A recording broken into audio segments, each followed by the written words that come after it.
Hello বন্ধুরা, আবারও নতুন একটি বিয়ের ভিডিও নিয়ে চলে এসেছি।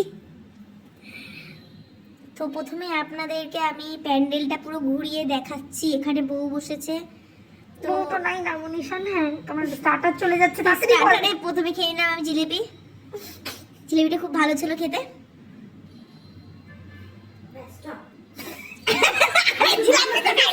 কি বলবো, এই জিলেবি দিয়ে রাবড়ি খেতে কিন্তু ভালোই লাগে আমার বেশ। আর এই সিস্টেমটা দেখি ক বছর ধরেই সব বিয়ে বাড়িতেই চলছে। এরপর চলে গেলাম ফুচকা কাউন্টারে, ফুচকাটা খেয়ে নিলাম, ভীষণ ভালোই ছিল ফুচকাটা। তো বেশি এই ঠান্ডা ছিল তাই বেশি ফুচকা খাইনি, দুটো খেয়েছি। এবার চলে গেলাম মোমোর কাউন্টারে, মোমোটা খুব ভালো ছিল তাই জন্য 2 প্লেট মেরে দিয়েছি বসে বসে।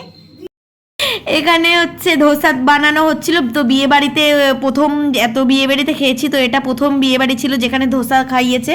তো ধোসাটা ভীষণ ভালো ছিল। এখানে লিট্টি তৈরি হচ্ছে, যেহেতু এটা বিহারি বিয়ে ছিল, নন বেঙ্গলি। তারপরে আমি চলে গেলাম মেন কোর্সের দিকে। তারপরে পাতে স্যালাড তুলে নিলাম। স্যালাডের মধ্যে আমি অনিয়ন অ্যান্ড হচ্ছে কি এটা কিউকাম্বারটা একটু বেশি পছন্দ করি। ঢং করে যাই না, বল লেবু আর শসা। তারপর পাতে নিয়ে নিলাম বাটার নান, তারপরে পনির মশালা, তারপর এখানে ভাতটা অল্প দিতে বলেছি, 1 গাদা দিয়ে দিল, কোনো ব্যাপার না। তারপর হচ্ছে ডাল দিয়ে দিল। তারপরে এটা ছিল চিংড়ি মালাইকারি, আমি বললাম আরেকটি দিয়ে দাও।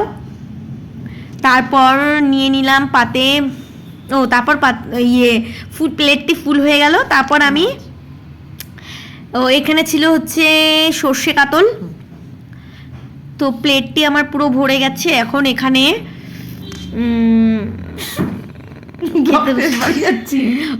আমাদের ব্লগ এখানে শেষ, বাড়ি চলে যাচ্ছি। হাই গাইস, আমাদের বিয়ে বাড়ি এখানে শেষ।